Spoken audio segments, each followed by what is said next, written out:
쉿! 엄마 아빠는 내 마음도 모르면서. 알다가도 모를 아이 마음.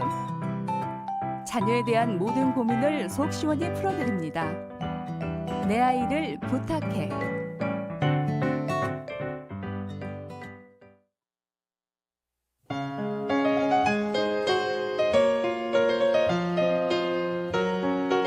안녕하세요. 저는 5살, 7살 남매를 키우는 엄마인데요. 두 아이들이 때와 고집을 부려 정말 고민입니다. 주변 다른 사람들은 미운 7살이라는 말도 있듯이 아이의 떼쓰기는 조금 크면 지나간다고 이야기를 하던데요. 하지만 아이들이 매사 모든 일상에서 징징거리고 때를 써 힘이 듭니다. 먹을 때도 입을 때도 혹은 잠이 올 때도 고집을 부리고요. 특히 7살 아들은 동생에게 공격적인 행동도 보여 걱정입니다. 아이들의 지나친 고집, 어떻게 대응해야 할까요? 내 아이를 부탁해서 알려주세요. 자녀에 대한 고민을 시원하게 풀어보는 시간입니다. 내 아이를 부탁해. 이 시간 함께해 주시는 순천제일대학교 유아교육학과 강숙현 교수와 함께 이야기 나눠봅니다. 교수님 안녕하세요.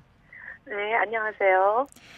아마 때를 쓰지 않는 아이는 사실 없을 텐데요. 오늘 사연 속 아이들이 5살, 7살 남매입니다. 보통 이 시기에 본격적인 때를 쓰기 시작한다면서요? 네, 유아기 자녀를 두신 부모님들께 아이 가장 힘들어하는 게 어떤 것인지 한번 여쭤보면요. 대부분 아이들이 떼쓰기가 심하다 이렇게 말씀하시거든요. 이 유아기 때는 자아가 형성이 되는 시기예요.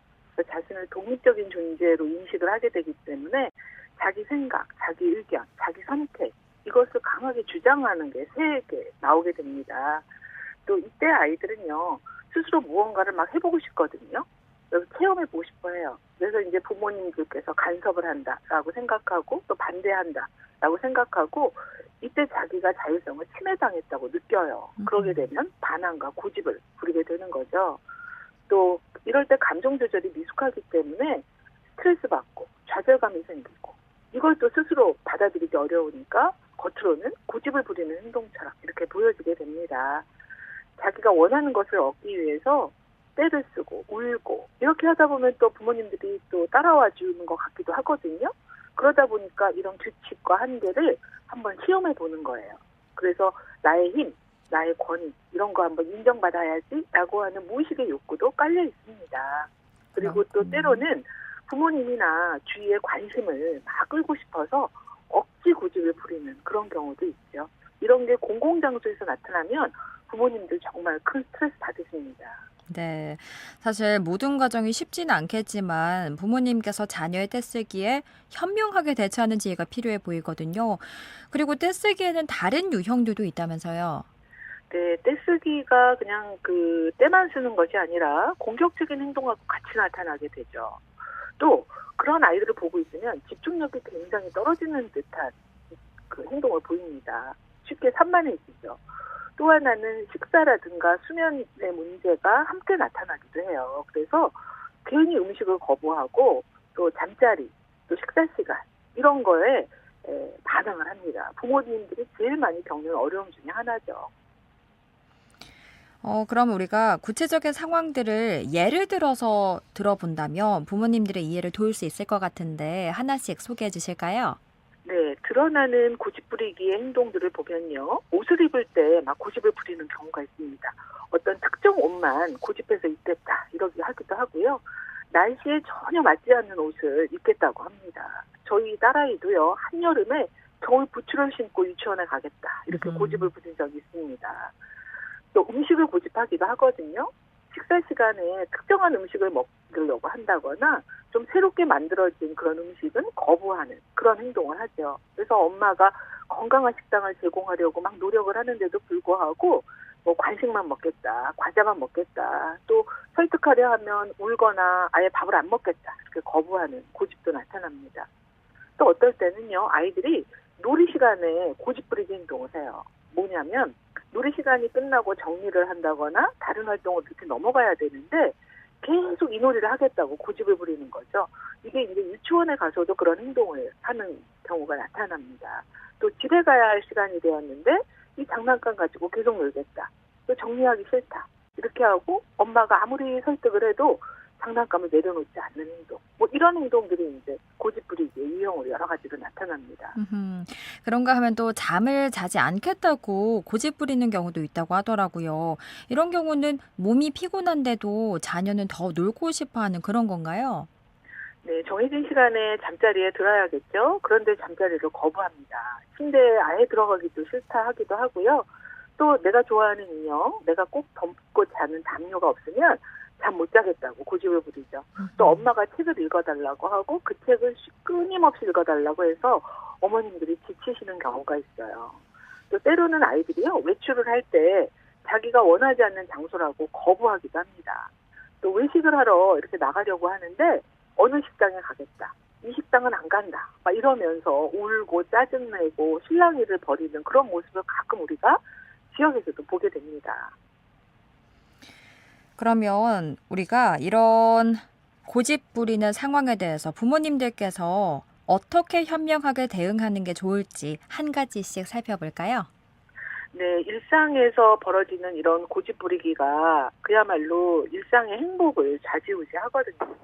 부모님들께서 인내가 바닥이 나고 또 일관적인 대응을 하기에도 실은 부모님들도 아직 정리가 덜 돼 있고요.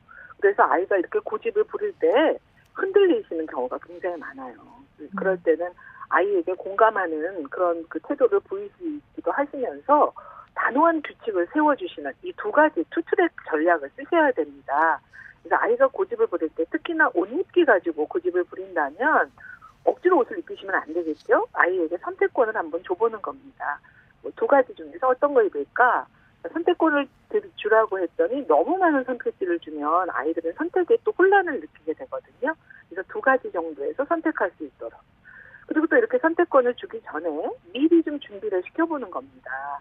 그리고 또 논리적인 설명도 곁들여 주셔야죠.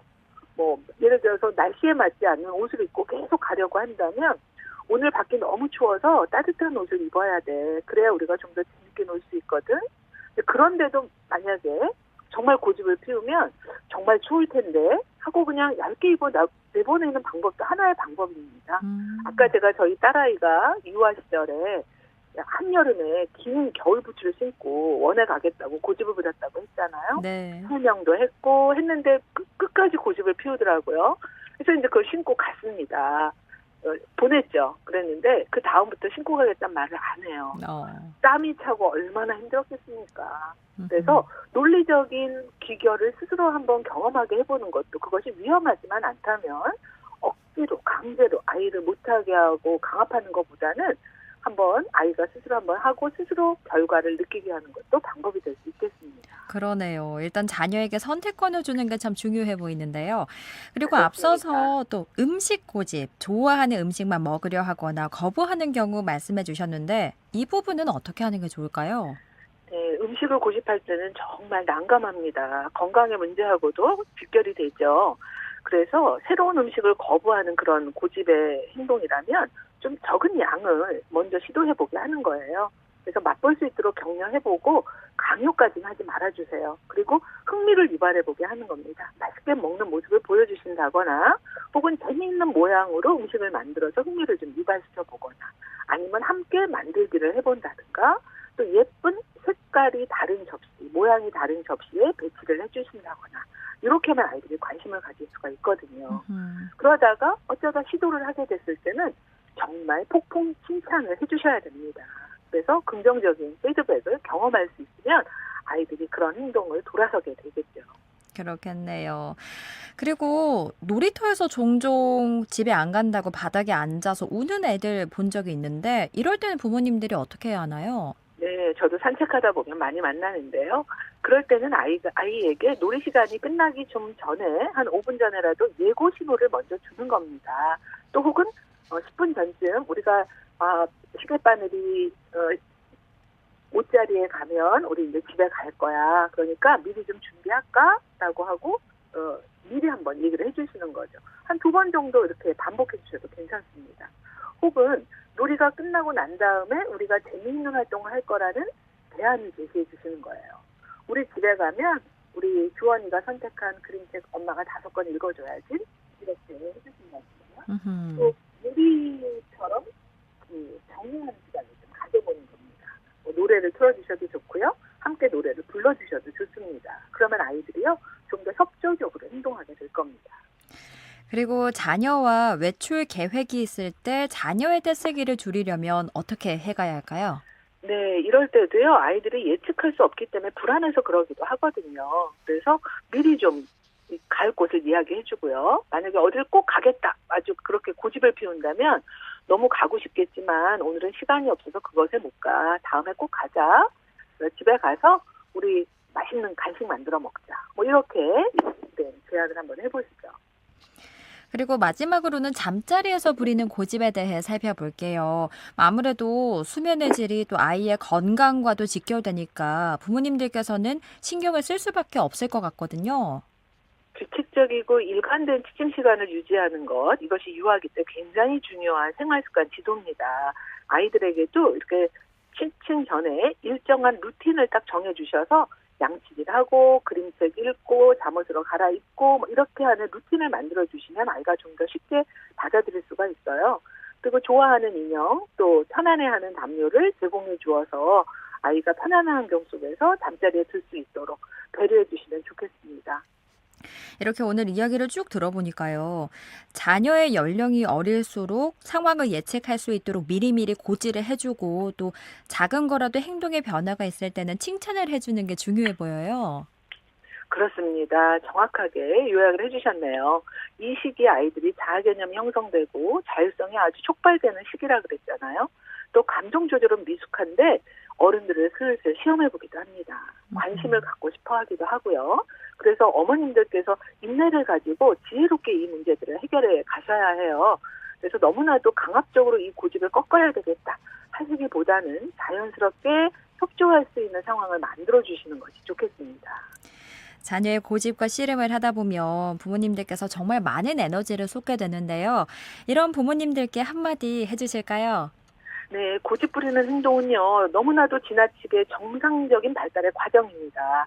이 시기에 어머님들께서 적절하게 이렇게 공감해 주시고, 인내심을 갖고 일관성 있게 대응해 주신다면, 아이는 자기 조절 능력이 확대될 겁니다. 그리고 어머님들께서 함께 계셔 주시는 것, 지켜보아 주시는 것만으로도 믿음을 갖는 그런 아이로 성장해서 아주 내력이 뛰어난 아이로 성장하게 될 겁니다.